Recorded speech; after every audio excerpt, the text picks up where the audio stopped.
There has been yet another extraordinary confirmation about how the US and about the NATO killed a Ukrainian peace deal in the spring of 2022. Let's go ahead and play some of this. In this interview, he made an extraordinary claim. They asked, what is the goal of the Russian delegation? He said that the Russian delegation thought to the very last minute that they could pressure them into an agreement, signing such a deal, quote, taking neutrality. Neutrality, as you'll recall, is what the initial demand was. They said that the main thing for them, and that they were ready to end the war in the spring of 2022, was if they were to take a neutrality pledge like Finland a long time ago. I've talked about that previously. And that they were to give an obligation not to join NATO. Quote, factually, this was the key point. The rest was, quote, cosmetic and political additions, like about denazification. The Russian-speaking patient, he says, blah, blah, blah. He says, why did Ukraine not agree to this position? The interviewer asks. And here you come the critical. First, to accept this, that we would have to change our constitution. Now, obviously, that's something they could do because their NATO aspiration was written in there. But second is that there was, quote, not enough trust to the Russians that they would fulfill everything, that we could have done only these sorts of security guarantees. Quote, we couldn't cite something, walk away, and everybody would relax. And the key move is when he talks about better preparation, about how they would move in and they would possibly take advantage of any sort of peace deal, is he comes in over the top and he confirms that it was actually the US and the UK that they're the ones who said that you should not sign this deal. Here's exactly. He says, after we returned from Istanbul, Boris Johnson said, quote, we will not sign anything with them. Let's just make war. That is the official confirmation now that we have had from Fiona Hill, from the revelations that came in Foreign Affairs months after all of this happened. We know that the trip took place, Krystal, but this is as big as it gets. I mean, here, this is if I'm trying to think about, something similar. Maybe the Speaker of the House, but not even technically because they're separate branches of government, but a very high-level official, a political ally here of Zelensky who says it outright. He's like, what they said is they wanted neutrality. They wanted us to enshrine in our constitution that we would not join NATO, or they would take away that, that aspiration, and that the US, the UK, and others were the ones who came in. What I love about what he says, too, is that the rest were, quote, cosmetic about all this other stuff, which is obvious. And if we think back to 2022 and the borders that existed at the time, the incredible amount of fighting and death that has resulted since, it's the best deal they ever would have gotten in those early days of the war. But we're the ones who decided not to. And what is the end result? The net result is America has now forgotten about Ukraine. Maybe not the American people long ago moved past Ukraine. The American legislator at this point is willing to, I guess, look the other way. They'll fight a little bit behind the scenes. Everybody says that they're with them. But you have a couple 100,000 at least Russians and Ukrainians that are dead combined, probably much more when the official KIA numbers eventually do come out. The Ukrainian counteroffensive has been a disaster. $115 billion of American weapon stockpiles are laying in the, eastern Donbass region. Half of it is like unexplored ordnance. The Russian economy is totally mobilized for war. There has been no coup against Putin. Right. He seemed fine, better off than ever in some cases, because he has now total control of the Russian oligarchy. What has been the net result of this? Let's take the Ukrainians out of it. Net, has this been a good result for America? This has been a humiliation for NATO and for the West. And so this is our brilliant diplomacy in action. Our actions with regard to this war have been monstrous. I mean, there is no other way to describe it here. And yeah, you could say, you know what, there's no guarantee that Russia would have followed the terms of the deal, and maybe they would have, taken advantage of this momentary pause to regroup, and they just would have reinvaded. There's always a chance to do the war down the road. And by the way, the other thing is, you don't have to trust Putin. We should be negotiating. We do all the time with bad actors and, the Taliban or, North Korea or, Netanyahu and his government. You have to be able to come to terms with your enemies, with your adversaries, if you're ever going to have peace in any context. So I think it's important that we take ourselves back to that moment because, of course, now we have the hindsight of history. We know how all of this plays out. But at that point in time, Ukraine had dramatically overperformed. Russia had dramatically underperformed. They were a mess. They were in shambles. Things weren't working. They were getting stuck in the mud. It was a total catastrophe and humiliation for Russia at this point. Nothing had gone according to plan. In addition, we had just hit them along with, our European partners and other parts of the world. We had hit them with these massive sanctions that it was no telling whether they would be able to cope with that. Now, I'm not going to say it didn't hurt their economy at all, but now with the fullness of time, we can see they were able to cope and adapt. But again, at that point in time, they didn't know that and we didn't know that, okay? You also had more domestic political uncertainty within Russia at that point. So you can see how the conditions were ripe for Putin to come to the table and basically look for a face-saving exit, because at that point, every piece of it had been a complete catastrophe for him. Well, now, after hundreds of thousands, nobody really knows the exact numbers, but of deaths and injuries in combat during that time, now Ukraine is in a much worse position. After their counteroffensive, effectively failed, certainly didn't accomplish anything close to its objectives. Yep. After they are struggling desperately with manpower issues now, let alone, equipment and ammunition issues. And even their top generals acknowledge this is a stalemate at best. At best. It actually, reading this, Saagar, it actually gave me in some ways more sympathy for the all-in perspective that people were offering here. Because if we're the ones who are going to Zelensky and co and saying, no, we want the war. Don't make peace. We want the war. You're going to fight the war. Then we damn well should have given them everything that they needed and wanted to be able to actually effectively fight that war. And so in a sense, it gives me more sympathy for them and more sympathy for people who are taking that perspective. Because instead we did this bullshit middle ground of, slow walking things and all, eventually we'll give them to you. And now we're in this horrific position. They're in this horrific position. So many lives have been lost, so much destruction ultimately wrought.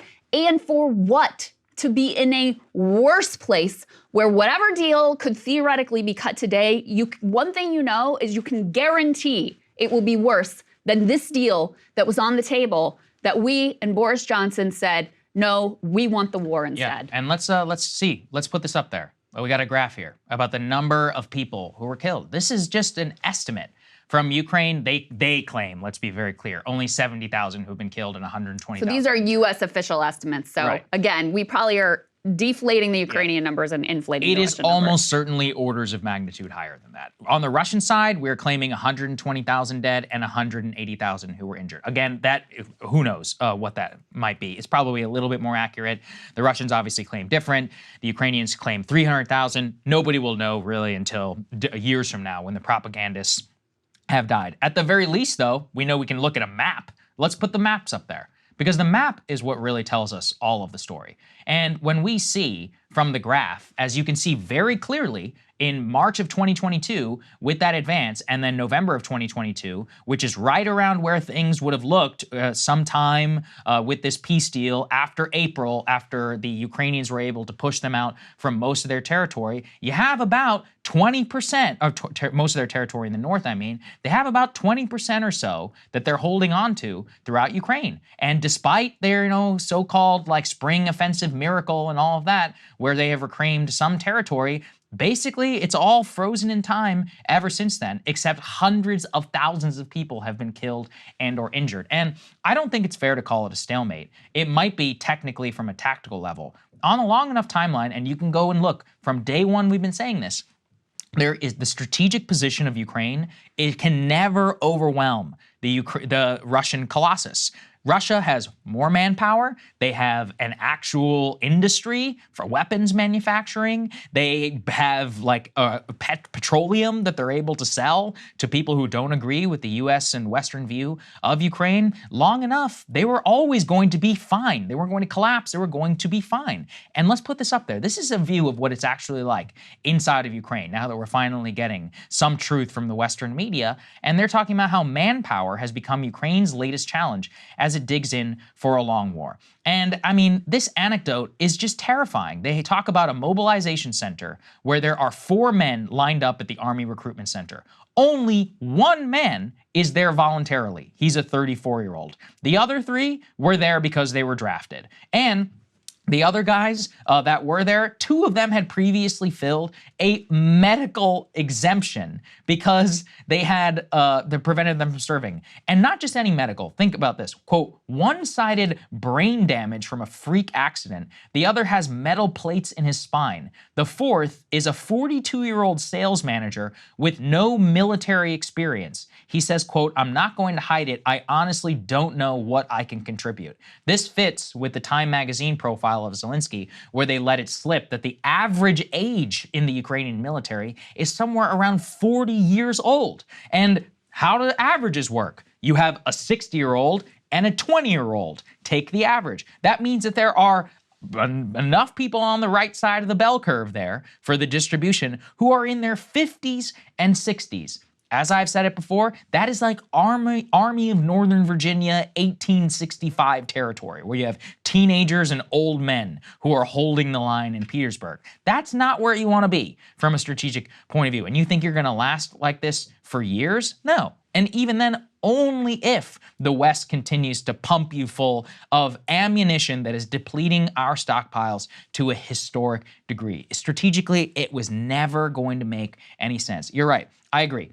If you hold that position, which I don't, which is let's fight on the war and all that, then yeah, you give them everything. The problem is that risks World War III.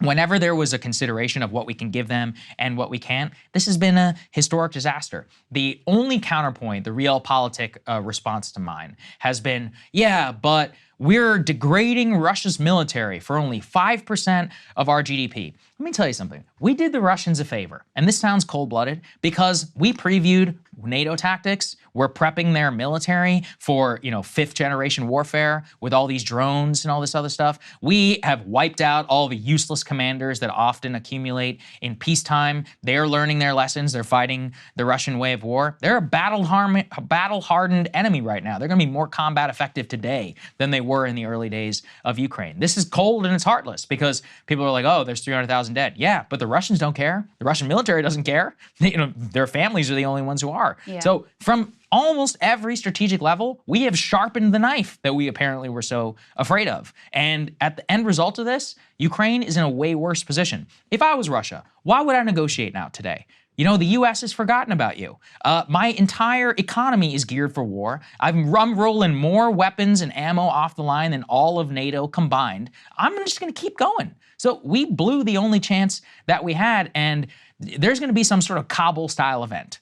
David Sachs has now been saying this, and I agree with him. He's like, they're going to collapse. There's going to be some sort of political... Look at Zelensky, his desperation, the way he is in these media interviews. You got all the people around him who are admitting that they're all corrupt as hell, that they're stealing everything that's not nailed to the ground. Yeah. I mean, this is what it looks like in the end days for a lot of nations. Now, I'm not going to say it's coming tomorrow.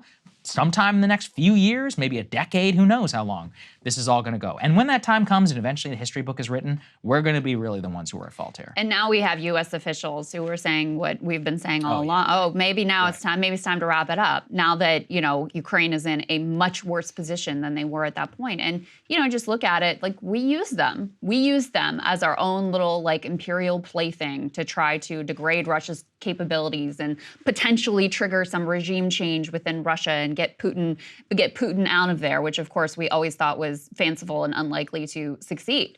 But that's what we did here. All this talk from the beginning of nothing about Ukraine, without Ukraine, they're really driving the train, has always been total and complete bullshit. They're fighting this war, and they have lost an entire generation of men because we wanted them to fight this war. That's the reality. And just to take it back to the beginning here, and what that dude was saying in that interview, revealing the contours of this deal, which, maybe he has an incentive to lie about it, but I can't really see what incentive he would have at this point in time to lie about what was going on there, especially when he has other reporting that backs up some of the claims here. He says, okay, well, number one, our NATO aspirations are in our Constitution. Obviously, that's something that through a political process they could deal with.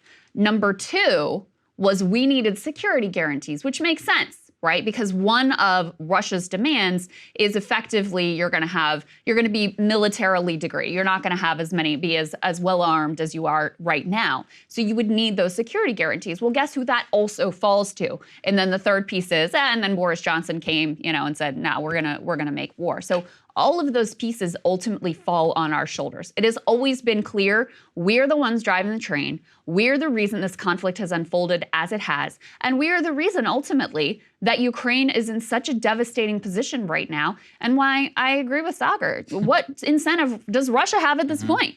They can see this as clearly as we can. They can see how poorly things are going. They can see how time is right now at this point at their side, on their side. So if there is some theoretical deal to be had with them, it's going to be a really bad deal for Ukraine. It's going to be a much worse deal than what could have been had at the beginning. So, I mean, it's honestly, it's utterly tragic to think about what could have been if we had actually seriously pursued peace at that time. And again, there's no guarantees, right? The fact that you have contours of an agreement doesn't mean you have an agreement. The fact that Russia agrees to the agreement, doesn't mean that they stick to it. There are all sorts of uncertainty, no doubt about it. But there was at least a chance that it might have worked out, at least a chance that they could have avoided all this carnage and bloodshed. And today that chance is gone. I just want to say the last thing, which is this. And this is what it's all being borne out. It's being borne out in actions, which is, and what we said from day one, I know this is hard to hear. Ukraine did not matter to us. And as we are all watching, what really mattered, to the current politicians, Israel, of course, triumphs that 10 times here in Washington. They forgot about you instantly. And so I find it disgusting. I'm just thinking about the current things. It's a joke about whatever the current thing is. First, it was Afghan girls. We had to commit $200 million a day to Afghanistan first so that girls in Afghanistan could go to school. You're a monster if you disagree with that. Then you're a monster if you disagree with whatever's going on in Ukraine and the horrible invasion. You can, on a human level, you can empathize. But at the base, it's always been this. Military force and military might was developed to protect trade, commerce, and the American way of life. Period. In fact, our superpower status obfuscated what the real costs all of that are. As trade-offs become more real, and as we all watched, it's even more dehumanizing and immoral, in my opinion, to give somebody so much hope, let them all die, and then abandon them at their last stand. I agree. That's way worse than being honest from day one and being like, listen, at the end of the day, this doesn't matter. 20% of Ukraine doesn't affect my life, doesn't affect my economy. Sucks for you, but what are you going to do about it? And that everybody would have been better off if they had done that. One of the things I'm talking about in my monologue today is just the utter hypocrisy between how we talk about Ukraine, how we talk about Russia's actions in Ukraine versus how we talk about what Israel's doing in Gaza right now. And I have side by side the commentary, but no, to the extent that the U.S. had any credibility on caring about, the democracy and humanitarianism and the international rule of law and the rules-based international, to the extent we had any credibility, which was already in question, that is completely gone. No one can look at the Ukraine conflict and say, oh, we really cared about democracy and human rights. Bullshit. Certainly no one can look at what's happening in Gaza right now and be, oh, we really care about democracy and human rights and humanitarian. Oh, bullshit. Bullshit. Where are all of these international rules-based order people now to talk about what's happening on the ground in Gaza? Suddenly they're not judge and jury. Suddenly they don't really know the definition of what a war crime is. Suddenly they can't really say. When they're very quick to say previously, oh, Putin's doing a genocide, look at these war crimes, etc. It's just been used as a cudgel and a weapon against the countries we don't like. That's all that it's ever been, and it has never been more clear than in this moment. Well said, Krystal. Hey guys, if you like that video, go to breakingpoints.com, become a premium subscriber, and help us build the best independent media organization on the planet. That's right. We're subscriber funded. We're building something new. We want to replace these failing mainstream media organizations. So again, to subscribe, it's breakingpoints.com.